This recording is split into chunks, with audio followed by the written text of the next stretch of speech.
Welcome to the Susan Brender Show. It's all about you, featuring shows on health and wellness, the performing arts, politics, and people who inspire you to be your very best. And now, here's Susan Brender.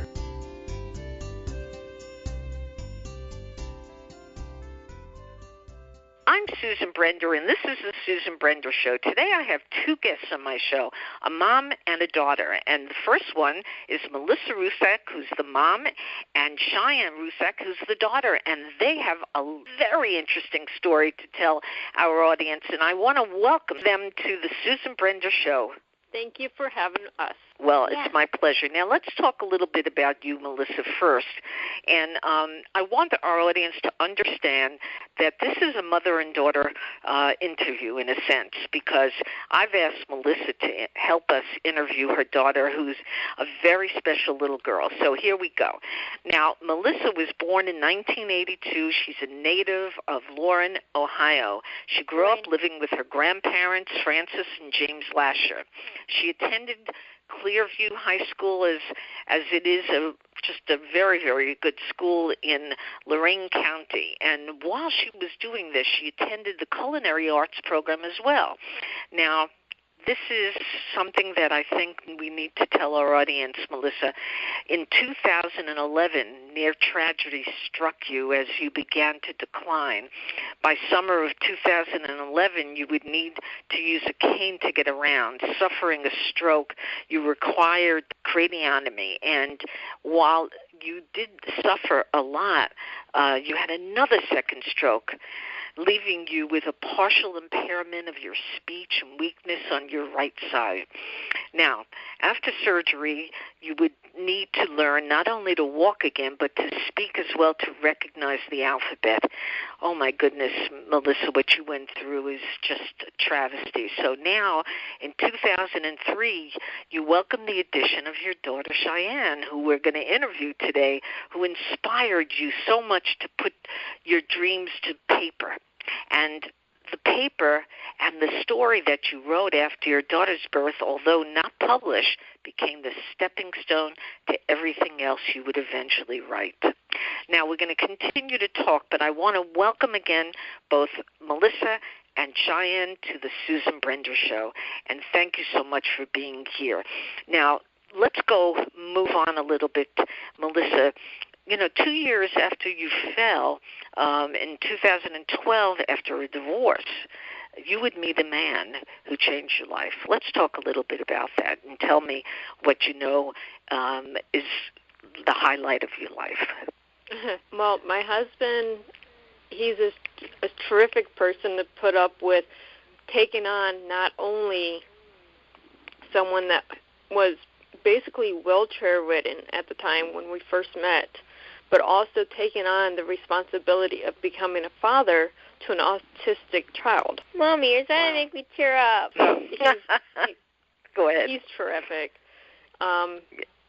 He's former military, so he has the field training for medical, and he's not medical trained, but he just has basic knowledge. So his basic knowledge actually helped me regain some of my skills. I see. Now, let's jump to you, Chyenne. So you've been raised by a dad who's been a very special man, and how was that for you? You're dealing with, in a sense, could I call it a disability or no? I'm not actually sure, because I don't really understand how it actually works. Yeah, you can call it a disability. Okay. I think you're very high on the spectrum of autism, so just regardless of what we call it, we don't have to name it at all. So I want to just jump to you, Chyenne, and ask you what your life's been like. You're a young woman, and how old are you, 14? Yep, 14. Okay, so describe what your life is a little bit like and how people treat you. Well, I have a lot of friends at my school. Most of the freshman class, a few 8th graders, a couple of seniors and sophomores and 11th graders. Sorry, I'm a little out of it right now because no issue. So I also have basketball practice. I'm team manager, and there are 3 boys in my school. That are freshmen? I'm now starting to call them the Three Stooges. That's how ridiculous they are. Now, are they autistic as well or no? Not that I know of. Okay. All right. Getting back to you, Melisa. So we started talking about the stroke, and then we went to other things that happened to you. Continue your story. Let's hear a little bit more about what you have to say to our audience.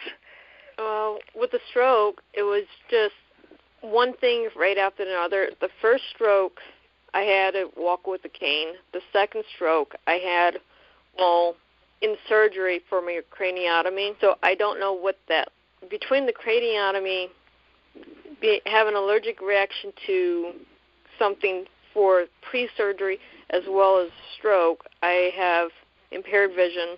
That's permanent. Right side is still numb and weak, but I'm talking. As long as I'm talking, I'm able to write, and I'm here for Chyenne. I'm here for my husband. I'm having a good day. So every day is different for you, is that right? Yes. There's days I don't get up. There's days I don't stop moving. Mm-hmm. My good days, I have to get as much done as possible because I don't know when my next good day is going to be. Mm. So let's talk a little bit about your book now called The New Reign.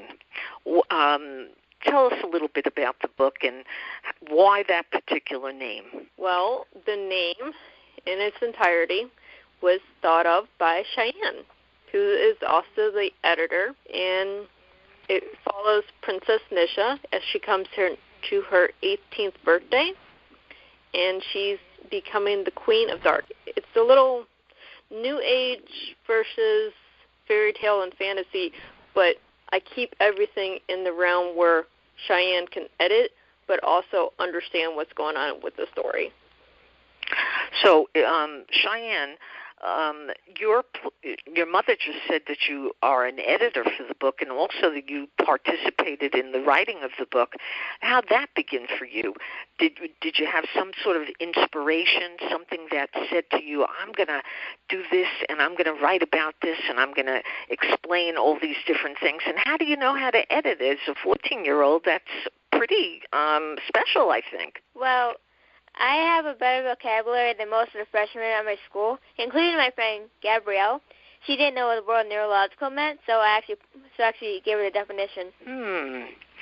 All right. So now I feel it's very important for you, Melisa, to ask your daughter some of the questions that you think people will appreciate. So, wait, there's one more thing. Go ahead. 3 of the boys in my school, I actually had to correct them and how to spell breakfast. They didn't know how to spell breakfast? Exactly. I was like, what? I was so confused. I even told my dad that they didn't know how to spell. He was like, break fast. That's how it's spelled. Yeah. But what about the teachers in the school? I mean, I would imagine that they teach you how to spell, they teach you how to write, they teach you how to, do things with the computer. I mean, is it a good school? Is it a school where you have a lot of opportunity for learning? Mm-hmm. So some of my teachers are really quirky. I give them that. Like my math teacher, he passes out candy every Friday. He passes candy? Do you think candy's good for your health? That was in my class. Unbelievable. Okay, let's get back to your mom. So, Melisa, there are certain questions which I believe that you would love to ask your daughter, and our audience would love to hear. So here it goes. Start off with the first question. Well, Chyenne, how does it make you feel knowing you're 14, an editor, and you're still in school? I honestly have no idea, but I do know that sometimes I can be a little high achiever, and I do a lot of writing in my spare time. It's not actually a book per se; it's more like a fanfic for a TV show I watch. Now, have you tried to give it to, say, Nickelodeon or one of those stations? And you're unique, you're special. So, have you contacted anybody who's given you the opportunity to maybe get involved in a little show? Not at this time. We tried when she was younger, but she had... Well, I got really confused. But we were doing, like, little practice commercials. Like, no, I'm not doing this. This is too ridiculous. She had what we call in the autism community a meltdown, and we haven't tried going back for auditions or anything since. But I think now that she's getting older, she might be able to. You know, there is a show, I haven't actually seen it, but I've been told that there's a show with kids with autism that's on the networks. And people say that it is an amazing show, that it really gives people a chance to understand what it's like to have autism. So, well, you start off, Melissa. Knowing that Chyenne has this, what would you tell people with children with autism? There must be something that can really help them to deal with that problem. What happened yesterday, let it go. The child may remember it, but they're not going to understand what they did as wrong or inappropriate.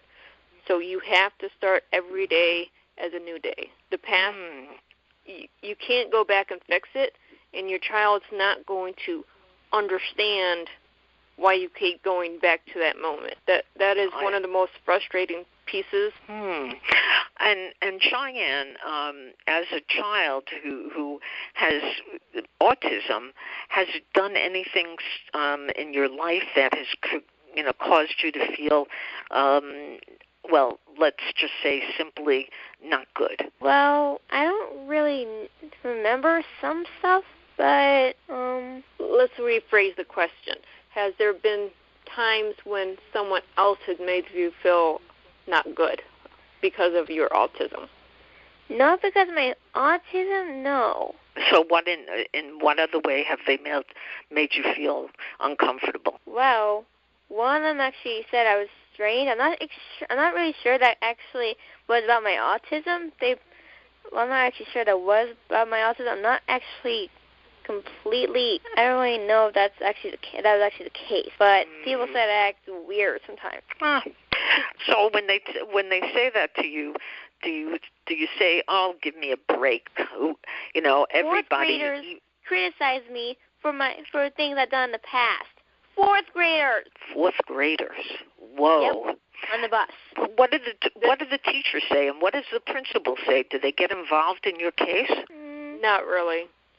Unfortunately, the school being so small, they don't have the support like bigger schools have for autistic children. And so sometimes Melissa, it's harder having an autistic child in a public school because you have the children that don't understand why this child act the way they do.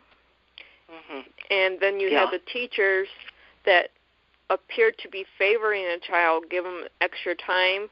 The kids don't understand that the autistic or the special needs child needs that extra time for certain assignments. So then there's a lot of harassment there. I think the schools need to focus in on teaching differences to students so they understand and accept those differences. We have, in the adult world, training courses for everything under the sun when it comes to being in the workforce. You have to have training for dealing with disabilities, to inner communities and harassment or non-harassment, but they don't have that in the children's setting. So you start at a very young age, you have these children that are different, and then they are picked upon by their peers. That just makes everything 10 times worse. Are you saying that there's bullying going on?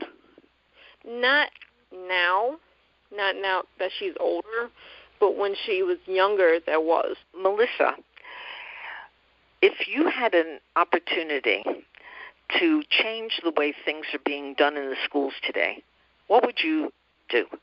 And how would you handle it? They need to have a program somehow incorporated in the school where it teaches children that disabilities are okay. Yes, the child's different. They could be a vision problem. It could be autistic problem. It could be several other disabilities that I'm not discussing right now. But children need to be brought up from kindergarten up to recognize, yes, the child's different, but that doesn't mean they're strange or weird or less. It just means they're unique. Yeah. What about the medical community, Melissa? How do they treat the situation? With an autistic child, depending where the child falls on the spectrum, the child can be either diagnosed very early with autism, or in Cheyenne's case, she wasn't diagnosed completely until last year because where she falls on the spectrum. We knew she fell on the spectrum, but a lot of times the doctors are reluctant to diagnose it because they want to diagnose everything else, from ADD, ADHD to just being defiant. And a lot of times that's not the case. There is something wrong in the wiring of the brain that makes the child like this. Right. And you have to have so many people involved. Right. Chyenne, you said that you have a situation going on where sometimes you're bullied. Is that so? And if you, again, had an opportunity to change that situation, how would you do it? Give our audience, because there's a lot of people in our audience who have kids with autism, and we actually have interviewed a lot of kids with autism. So I'm very curious. You're 14 years old. You're still a very young girl, but the reality is that there must be things on your mind that you want to tell our audience about. Well, it's kind of died down a little, but it still happens sometimes, and a lot of times, sometimes it makes me want to yell, but I control myself. I know yelling wouldn't solve anything. That much I know. I hear you. But there's a lot of stuff I can't really help about that. There's nothing really I can do different. I can just try to ignore it, and it'll go away eventually. Well, that's a great attitude. I mean, I think that's a phenomenal attitude, actually, because there are kids who are just quote-unquote different, but there are also kids that are just kids, and they're bullied.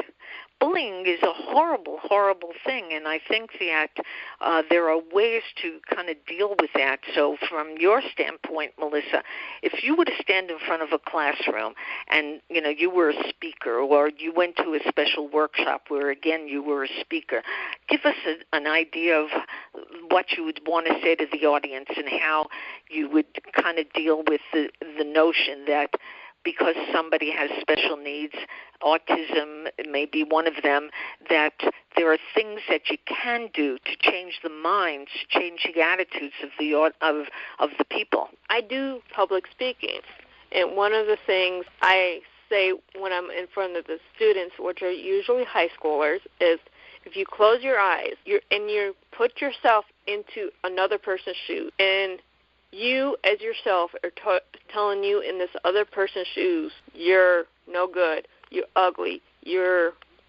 whatever you normally say, how does that make you feel? Does that make you feel good at that point, or does that lower your self-esteem? We all have something, even kids in high school have something that is not completely right in their lives. It could be the grades, it could be mom and dad arguing at home, it could be health problems, it could be they live with grandma and grandpa. Something's not right. Yeah. They don't have to take their frustrations out on another person. They can communicate to another person and maybe troubleshoot or problem solve, because maybe the person they're bullying is in the same shoes as they are. There's this one girl at my school. She's adopted, and I think that's what made her lash out at me when we were in 6th grade together. Maybe that's when I learned that she was adopted from one of my friends this year. When one of my friends told me that, I was like, is that why she was mean to me then? Yeah. So you think that because she was adopted that, she had some frustration and some difficulties in her life, so she was going to do it to somebody else so that, she would feel better when she gave you a real bullying kind of attitude. Is that why you think Did you discuss it with her at all? No. When I was in 6th grade, before I knew she was adopted, I was like, come on. I mean, you're probably like me, you know? Like, but she laughed at me anyway. Still, like she didn't want to be. She thought I really didn't understand. Yeah, I hear you. But by the way, just changing the subject for a second, Chyenne, what are the things that you love to do? I mean, it sounds like you love to write, and if you had a chance to write something right now, what would it be? So tell us a little bit about having fun.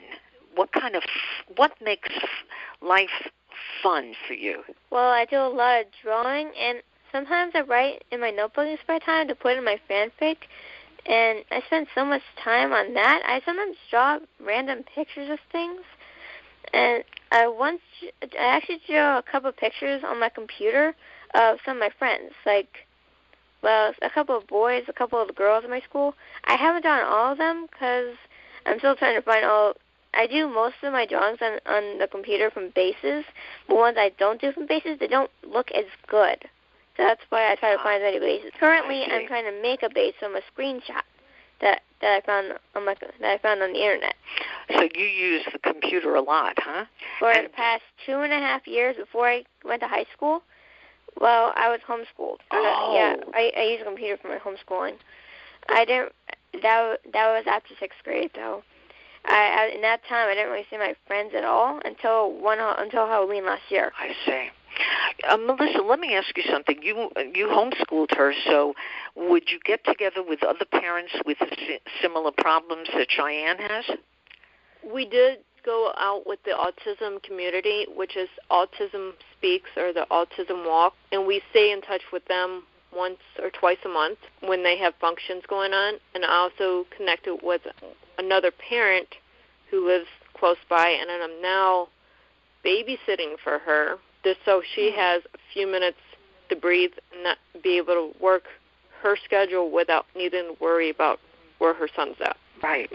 And that little boy kind of thinks of me as his big sister in a way.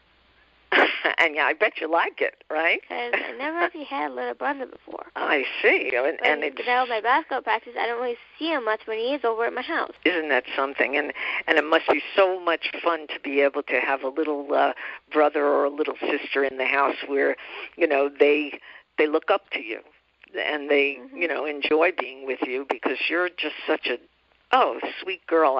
I'm very impressed by you. I want you to know that. Now, Melissa, we need to be very practical now. We need to talk about things that people in the audience and that they can pass on to other people all over in terms of what you do, how you deal with it, and the techniques that you use to make life simpler and easier for you, the parent, and easier for the kid with autism. So give us the techniques that you think are necessary. Okay, first off, routines are a must. Everything has to be the same. At least bedtime has to be the same time. Dinner has to be the same time. Baths have to be on the same days of the week or every other day or however you structure it. Okay. Constant structuring within the life from the routines or daily habits or keeping the same doctor, it all helps. And they are musts for children with autism. You have to have structure, you have to have a routine, and they have to feel safe. Or else things just go spiraling down, everything that day turned out not be a good day for the kid. I hear you. So and that's happened a couple of times. Yeah, it's happened a couple of times now. Are there any other people in in your community that you have listened to and have heard that have advice for you as well? And if they did have advice, what did they tell you? What they taught, I'm lucky with the autism community here. If we have a problem with the school, you have to get a hold of one of the advocates. Don't go to the school and think they're just going to give your child an IEP or help that they need in school just because they're seen by a doctor. you have to have an advocate. You need an extra voice that's outside of the medical community, outside of the school, because otherwise you're not going to get the help you need from the schools, and that is so sad and so aggravating. Yeah, I bet. And when you've spoken to the school, Melissa, and you've discussed all the frustration and all the problems that you're dealing with, did they understand? Do they have the background? Does somebody give them information about all these different kinds of students that are going to be there? Do they talk about bullying? Do they talk about all the problems that exist in this world because of maybe even the computer? Let me know. It's a double-edged sword. The teachers, when they have the parent in the school, they will say anything that the parent wants to hear. They will say they're going to do anything that the parent says they need to do. But as soon as the parent is not in the school on a daily basis, they're going to do whatever works best for them, the teachers or the school, and it's not necessarily what's best for the student. So, Chyenne, you have to stay on top of the school. You have to stay on top of the school. Are there schools out there that you're familiar or have been told about that are unique to this kind of problem and deal with it in a different way than the public schools who have kids of all different ethnicities, all different problems?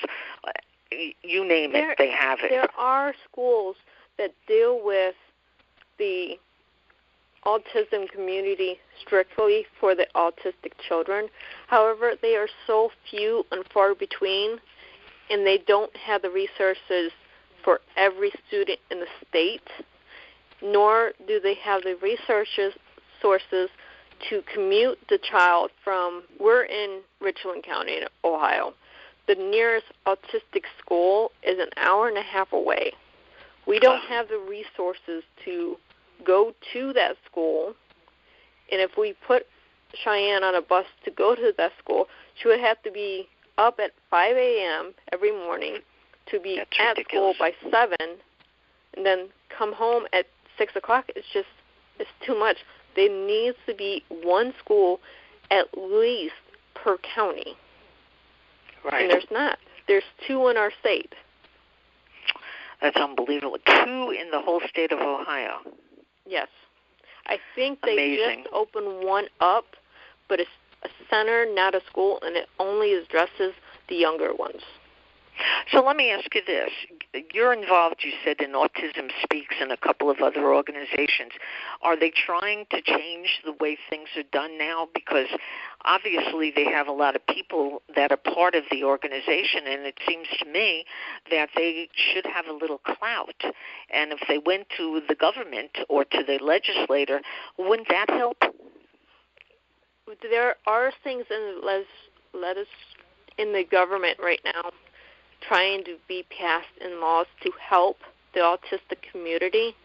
However, just because they're passed, it just focuses on the schooling for the children in a standard school. It takes an individual to be a founder of an autistic school and actually get it opened. No one wants to put up their own money because it's not going to be just a public school. It has to be chartered, and then you're opening a whole can of worms because then you have to go, okay, how are we going to get the money to run the school? Right. Yeah. No stars, no entertainers, people with tons of money like Bill Gates or anybody has ever been involved in trying to help this situation? Not that I'm aware of. I could be wrong, but I don't know. It's not talked about. There's just no one wants to talk about the autistic community. They all want to shove it under the rug, tell the parents, oh, you have a problem child, and it's not a problem child. It's a medical condition that needs to be addressed and talked about. Yeah. It's not just autism I have either. Right. Now, Melissa, let's, because again, you know so much about this situation, let's have you ask your daughter another question, because I think that you know her better than anybody, and that's very special. So what question would you want to ask Chyenne? If you had the choice, would you want to have more autistic schools with your peers, the people like you, or have a program to teach in the public school so you could be more interactive in a public school? I would have the program. I think the program would be a lot better. So kids in any school would still be with their friends, but have the help that they would need, because that's what all autistic kids need. There are some autistic kids that can't talk. Some don't even walk, as far as I know. I met a couple in my Autism Speaks group. She can't even talk at all. She's mute. So how do you communicate with him, and does he want to communicate? We don't know. Unfortunately, where that individual falls on the spectrum, right? We don't know if they are trying to communicate or if they're just physically there. It's very hard. I know it's hard on the parents because they love their child, but they want to do more for their child, but no one knows how to help. See, that is amazing, because the numbers of kids with autism and adults with autism is huge. So you would think that there would be a lot of research, there would be a lot of programs, there would be just so much available to people with this problem, but apparently not. So there's something wrong. Don't you agree? Yes. From the research I've done in the last 2 years, there's an average of 700 individuals per county per state that fall onto the autistic spectrum. But not every one of those people are getting the medical help, the social help, or the emotional help that they need. That breaks your heart, doesn't it? It's why not? I mean, so much money is spent on needless things, things that just don't really make sense. What would you tell someone that could benefit the autistic community that hasn't been said, but you want to say it in your point of view? Not everyone is normal. Like everyone's definition of normal. Not everyone has that same definition. There is normal for some people and another normal for other people. Like take me for example. I'm not well.